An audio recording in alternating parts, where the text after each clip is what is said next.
A Maior Esperança, Luiz Gonçalves, Diogo Cavalcante. Capítulo 7. Um novo lar. Todos precisam de um lar, um refúgio onde encontrar repouso e paz. Esse lar vai muito além de uma construção para nos abrigar da chuva, do vento e do sol. Diz respeito ao círculo mais íntimo das pessoas com quem convivemos, a rua e a cidade em que moramos, o país em que nascemos, a língua materna, a cultura que modela nossa visão de mundo. Tudo isso contribui para formar em nossas memórias uma ideia de lar. Aonde quer que você vá, um cordão umbilical invisível o manterá ligado às suas origens. Felizes são os que têm um lar ou podem retornar a ele. Sem uma pátria. Infelizmente, nem todos têm um lar. Milhões de pessoas estão em busca de um lugar para viver. Nos últimos anos, o mundo tem assistido em choque ao maior fluxo de refugiados desde a Segunda Guerra Mundial. Conflitos religiosos, conflitos regionais, terrorismo, crises econômicas, fome, opressão política e discriminação racial têm levado um número crescente de pessoas a buscar um lugar de refúgio. É o caso dos sírios que deixaram para trás tudo o que tinham a fim de escapar das balas e bombas que choviam sobre suas casas. Homens e mulheres, crianças e idosos partiram a pé em uma longa e impensável jornada rumo a países vizinhos ou em direção à Europa. Alguns se arriscaram a fugir pelo mar em embarcações precárias, tornando-se as vítimas de tragédias que comoveram o mundo, como a morte do pequeno Aylan Kurd, de apenas 3 anos, em 2015. A cena do tenro menino de camisa vermelha, de bruços na praia turca, é difícil de apagar da memória. Assim como ele, sua mãe e seu irmão tiveram o mesmo destino. Segundo a Agência da ONU para Refugiados, Acnur, 5,5 milhões de pessoas deixaram a Síria nos últimos anos.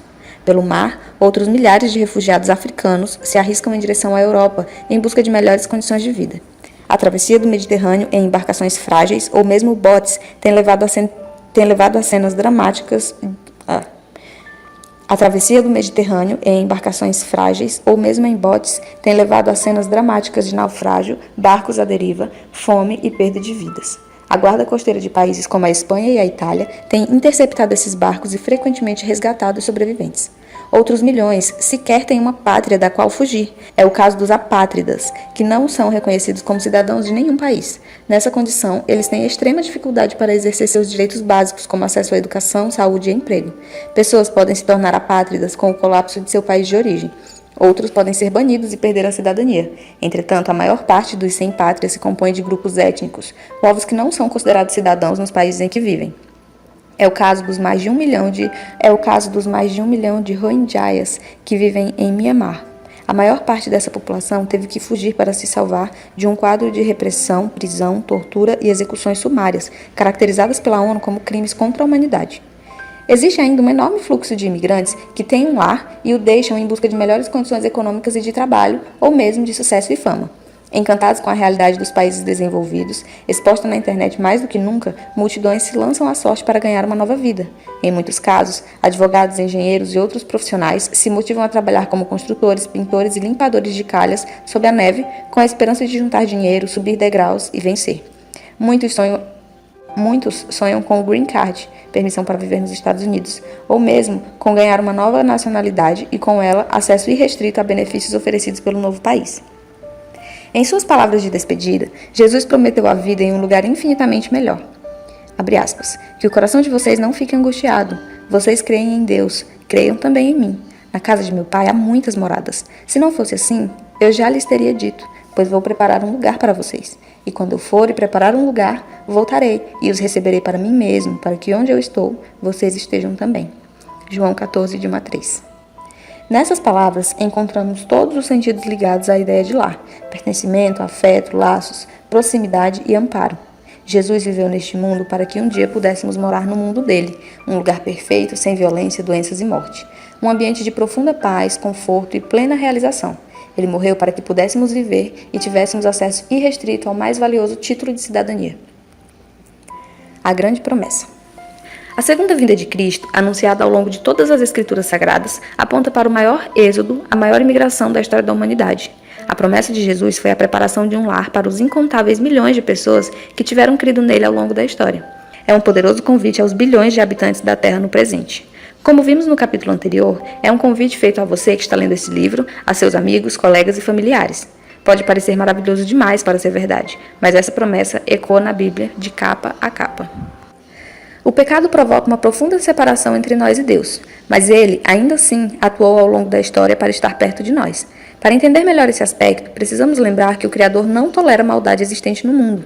Abre aspas. A ira de Deus se revela do céu contra toda a impiedade e injustiça dos seres humanos, que por meio da sua injustiça suprimem a verdade. Romanos capítulo 1, verso 18. Romanos capítulo 1, versículo 18. Se você se revolta com algumas coisas que vê nos noticiários, Deus se revolta muito mais. Ele não tolera a mentira, o roubo, o adultério, a violência, a corrupção, os abusos e todas as formas de sofrimento infligidos às vítimas. É por isso que, segundo a Bíblia, o ser humano, na condição de pecador, não pode contemplar a glória de Deus, nem podia tocar em certos objetos sagrados, como a Arca da Aliança, pois seria imediatamente fulminado, como ocorreu com um homem. Em 1 Crônicas, capítulo 13, versículo 10. Moisés pediu para contemplar a face de Deus, que lhe respondeu, abre aspas, você não poderá ver a minha face, porque ninguém verá a minha face e viverá, fecha aspas. Êxodo capítulo 33, versículo 20. Para resolver o problema, Deus ordenou a Moisés, abre aspas, e farão para mim um santuário, para que eu possa habitar no meio deles, fecha aspas. Êxodo capítulo 25, verso 8. Os israelitas foram chamados a preparar, com as melhores artes em tecidos, madeiras e metais, uma grande tenda de 6 metros de largura e 18 metros de comprimento, a qual era desmontável e acompanharia os israelitas em seus 40 anos de jornada pelo deserto. Note que essa medida permitia que Deus morasse em meio aos israelitas, sem sua presença consumi-los. Não negava a santidade de Deus, nem sancionava os pecados humanos. O propósito era redentivo. O Senhor morava entre seu povo para salvá-lo, perdoá-lo e purificá-lo. Por outro lado, havia uma série de medidas que o povo deveria tomar para se aproximar de Deus, as quais giravam em torno dos sacrifícios de animais, conforme as leis bíblicas exigiam. Para cada situação era prescrito um cordeiro, uma ovelha, um carneiro, um novilho, uma pomba, enfim, diversos animais e sacrifícios eram exigidos para possibilitar a aproximação a Deus. Havia um sistema de sacrifícios e, por meio deles, os pecados do povo eram expiados, ou seja, retirados deles e transferidos para as vítimas dos sacrifícios. Abre aspas. De fato, segundo a lei, quase todas as coisas são purificadas com sangue, e sem derramamento de sangue não há remissão. Fecha aspas. Hebreus capítulo 9, versículo 22. Todo esse sistema sacrificial servia para representar o verdadeiro sacrifício que ocorreria no futuro, o do Cordeiro de Deus que tira o pecado do mundo. João capítulo 1, versículo 29. Foi com essas palavras que João Batista chamou Jesus quando ele pediu para ser batizado no Rio Jordão. Jesus era o verdadeiro Cordeiro de Deus, o sacrifício definitivo pela redenção da humanidade. Era o Filho de Deus, mas ainda assim não seria poupado como Isaque, o filho de Abraão, que se deixou ser sacrificado pelo próprio pai no Monte Moriá, em uma prova extrema que, felizmente, não se concretizou. Gênesis capítulo 22. Nesse ato, Abraão foi colocado no lugar de Deus e Isaque no lugar de Cristo, representando em tons humanos o drama divino do Calvário. Na cruz, abre aspas, Deus estava em Cristo reconciliando consigo o mundo, fecha aspas, 2 Coríntios capítulo 5, versículo 19. Deus sofreu infinitamente ao lado de Jesus, que também é Deus. A Trindade, Pai, Filho e Espírito Santo, sofreu a agonia da cruz.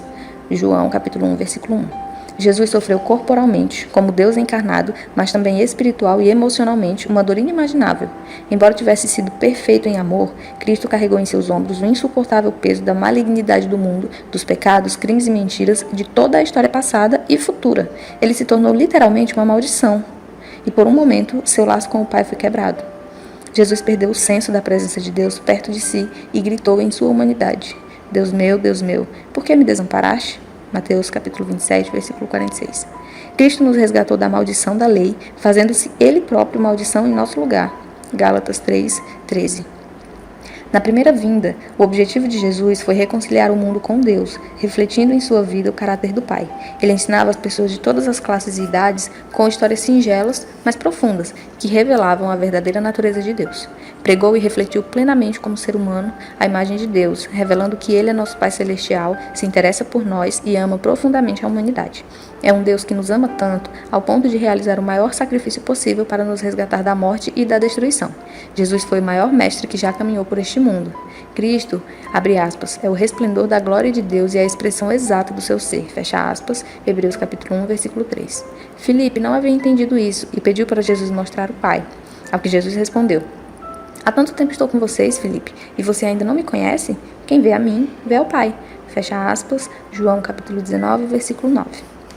Jesus é Deus como o Pai e ocultava sua divindade em sua humanidade. Abre aspas. No princípio era o Verbo, e o Verbo estava com Deus, e o Verbo era Deus. Ele estava no princípio com Deus. Todas as coisas foram feitas por ele, e sem ele, nada do que foi feito se fez. A vida estava nele. Fecha aspas, João capítulo 1, versos de 1 a 4. Jesus é plenamente humano e divino, numa combinação misteriosa das duas naturezas. É por isso que João, que destaca em seu evangelho a divindade de Jesus, afirma que o Verbo se fez carne e habitou entre nós, cheio de graça e de verdade, e vimos sua glória, glória como unigênito do Pai. João capítulo 1, versículo 14. Um detalhe importante nesse verso é que o verbo grego traduzido como habitou tem o sentido de fazer uma tenda ou tabernáculo. Traduzindo literalmente, o texto bíblico ficaria mais ou menos assim, abre aspas, o verbo se fez carne e tabernaculou entre nós. Jesus era a tenda humana da sua divindade, a imagem perfeita do caráter justo e amoroso de Jesus.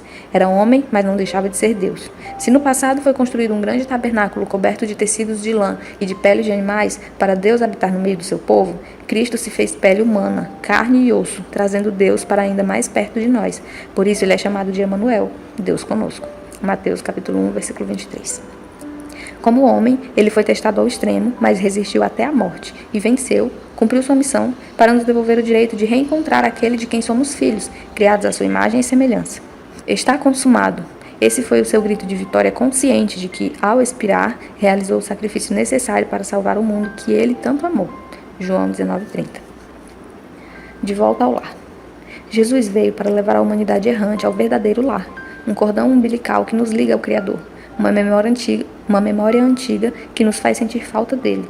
Muitos não se sentem confortáveis neste mundo, no atual estado das coisas. Deus pôs a eternidade no coração do ser humano. Eclesiastes 3:11. Temos uma vontade natural de buscar algo superior. Necessitamos transcender, ir além das coisas corriqueiras, transpor barreiras, olhando além, para o infinito. Buscamos um ser maior do que nós, mesmo sem perceber. Nos achados arqueológicos mais antigos, já se identificam rituais de sepultamento, pois os primeiros seres humanos, assim como os bilhões que vivem hoje na era digital, esperam algo maior. Além das lutas desta vida, o destino final de uma longa jornada, o descanso e a recompensa por tudo que passamos aqui. Talvez você não esteja pensando nisso agora.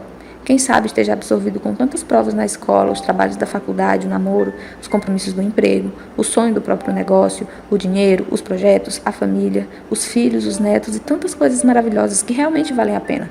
Mas se prestar atenção, vai perceber mais cedo ou mais tarde que nem tudo que o mundo pode oferecer é capaz de completar a sua vida. Com o tempo, vamos aguçando nosso senso de mortalidade quando perdemos pessoas queridas ou percebemos sinais no próprio corpo que não vamos durar para sempre. Nossa existência passa como uma neblina. Tiago 4,14. Algumas décadas de existência são muito pouco para viver e realizar tudo o que gostaríamos. Precisamos de mais, muito mais. A boa notícia é que a vida não acaba aqui, se cremos na salvação que Deus provê. Já aprendemos que Jesus voltará em breve e que está realizando os preparativos finais para nos levar de volta ao lar. Considerando que Deus sempre quis morar com seu povo por meio do tabernáculo e depois Jesus se tornou um tabernáculo humano para viver entre nós, muito em breve viveremos com Deus em seu tabernáculo real, em sua casa. Essa promessa é feita de modo mais tenro e solene nas palavras registradas pelo apóstolo João. Então ouvi uma voz forte que vinha do trono e dizia: Eis o tabernáculo de Deus com os seres humanos. Deus habitará com eles, eles serão povos de Deus, e Deus mesmo estará com eles, e será o Deus deles. E lhes enxugará dos olhos todas as lágrimas, e já não existirá mais morte, já não haverá luto, nem pranto, nem dor, porque as primeiras coisas passaram. E aquele que estava sentado no trono disse: Eis que faço novas todas as coisas. E acrescentou: Escreva, porque estas palavras são fiéis e verdadeiras. Apocalipse capítulo 21, versos de 3 a 5. Essas palavras têm aquecido corações ao longo dos séculos. Elas revelam que o Deus criador do universo, o doador e mantenedor da vida, enxugará as lágrimas dos nossos olhos. Mostra que habitaremos com ele em seu tabernáculo. Somente pessoas muito próximas são capazes de dividir uma barraca em um acampamento, compartilhando um espaço à luz de lanterna, contando histórias e dando risadas no meio da noite. É coisa de amigos chegados, de família. Igualmente, a imagem de alguém enxugando as lágrimas nos faz pensar em uma pessoa muito próxima que tem essa liberdade. Somente alguém que nos conhece, nos ama e sabe o que estamos passando tem essa liberdade de enxugar nossas lágrimas. Esse é o Deus bíblico. Um Deus pessoal que interagiu diretamente com Abraão, Moisés, Davi, Jeremias, Daniel, Pedro, Paulo e João, assim como interage conosco hoje e se envolve em nossa vida pessoal, nos guiando pelo melhor caminho, se nós o permitirmos. Nos planos desse Deus pessoal, um dia estaremos fisicamente junto a Ele. Nós o veremos de perto e o adoraremos com alegria e gratidão sem fim. Séculos antes, Jó dizia, abre aspas, porque eu sei que o meu Redentor vive e por fim se levantará sobre a terra. Depois, revestido este meu corpo da minha pele, em minha carne... É o quê? Tá. Séculos antes, Jó dizia, porque eu sei que o meu Redentor vive e por fim se levantará sobre a terra.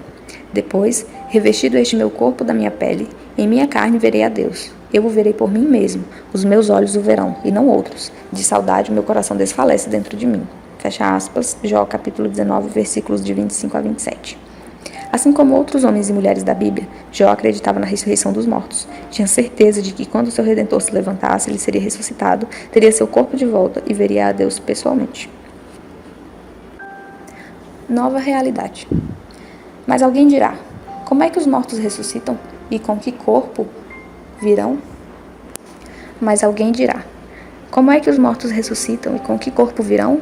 1 Coríntios 15, 35. Paulo levanta essa pergunta, que era corrente em seu tempo e ainda continua atual. A isso ele responde como já vimos. Abre aspas. Com isto quero dizer, irmãos, que a carne e o sangue não podem herdar o reino de Deus, nem a corrupção herdar a incorrupção. Eis que vou lhes revelar um mistério.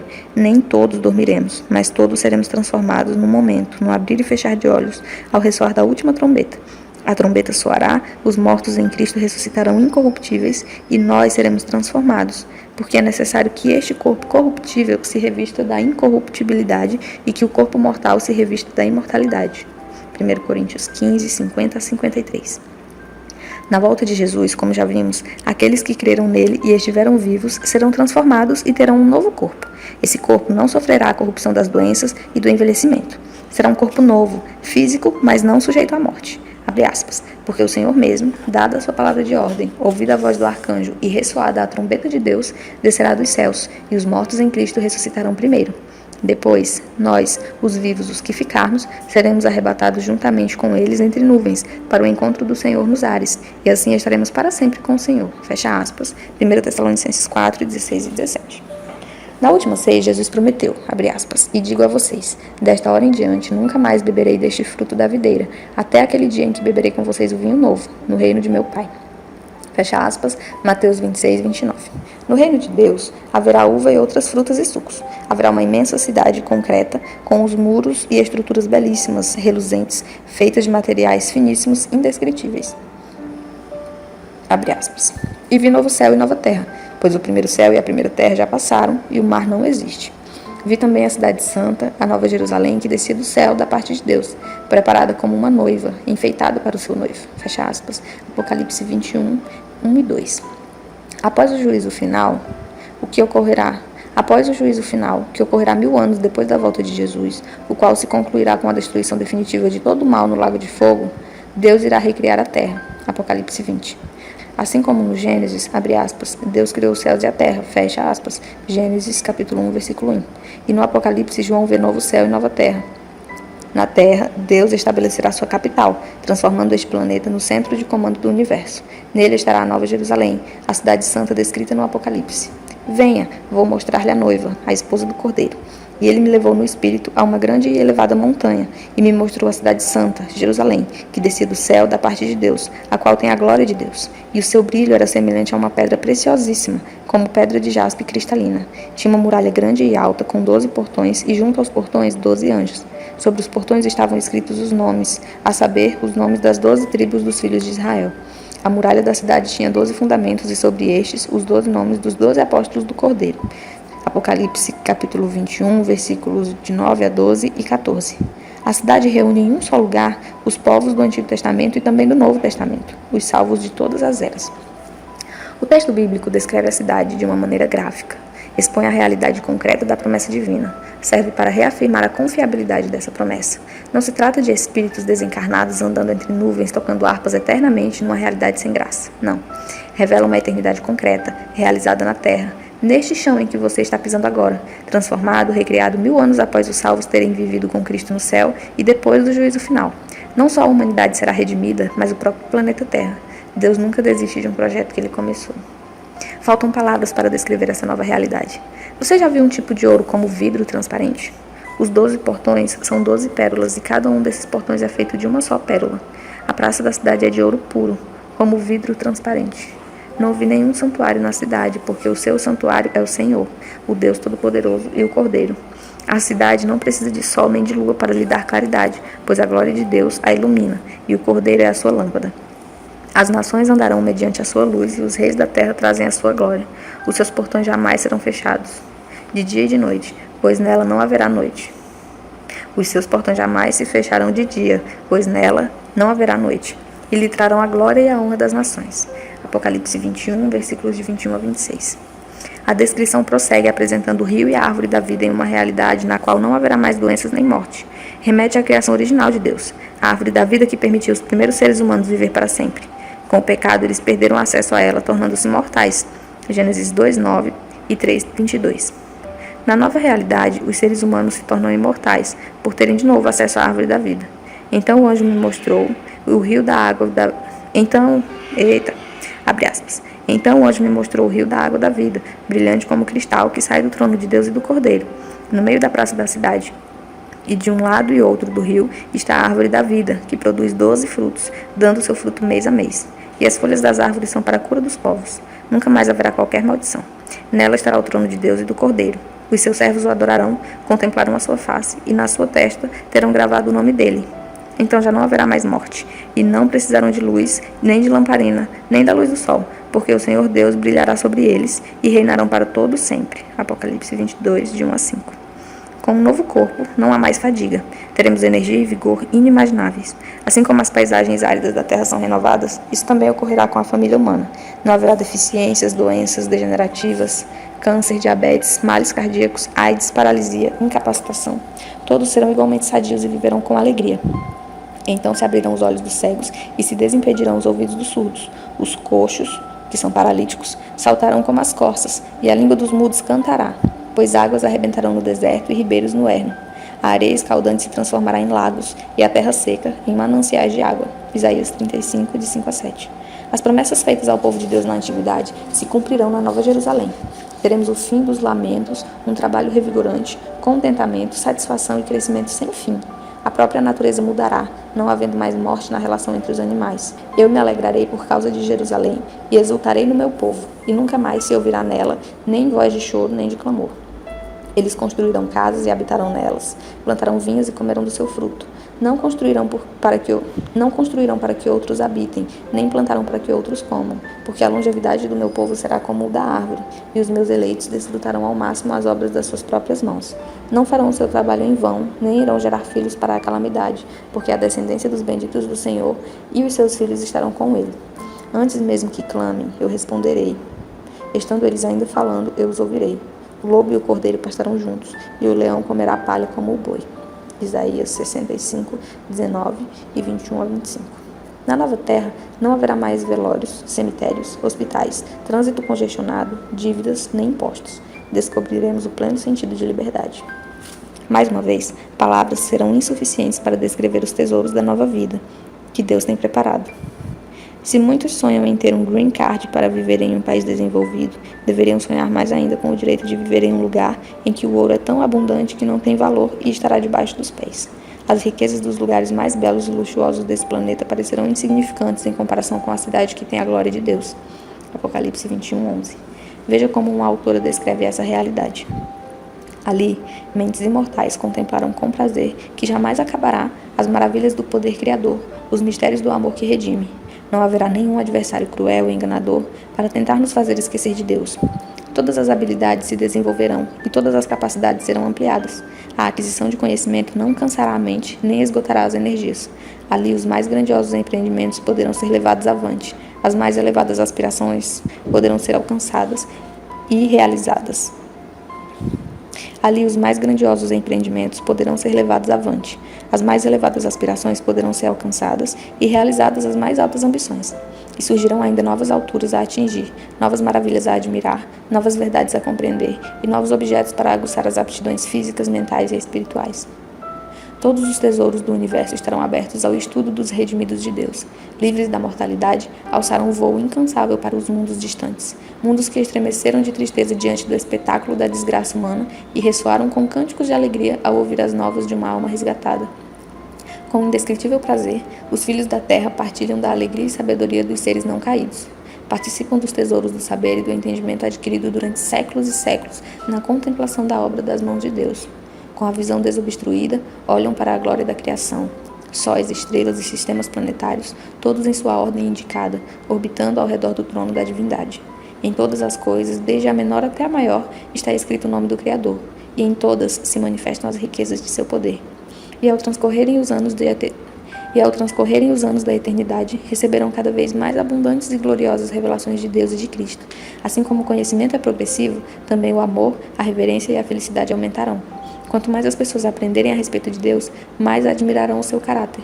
Daquele que tudo criou, emanam vida, luz e alegria por todos os domínios do espaço infinito. Desde o minúsculo átomo até o maior dos mundos, todas as coisas, animadas e inanimadas, em sua serena beleza e perfeita alegria, declaram que Deus é amor. Esse novo mundo, tendo como capital a Nova Jerusalém, será nossa pátria, assim como dos heróis da fé do passado. Abre aspas. Mas agora desejam uma pátria superior, isto é, celestial. Por isso Deus não se envergonha deles, de ser chamado seu Deus, porque lhes preparou uma cidade. Fecha aspas, Hebreus 11:16. Pois nossa pátria está nos céus, de onde também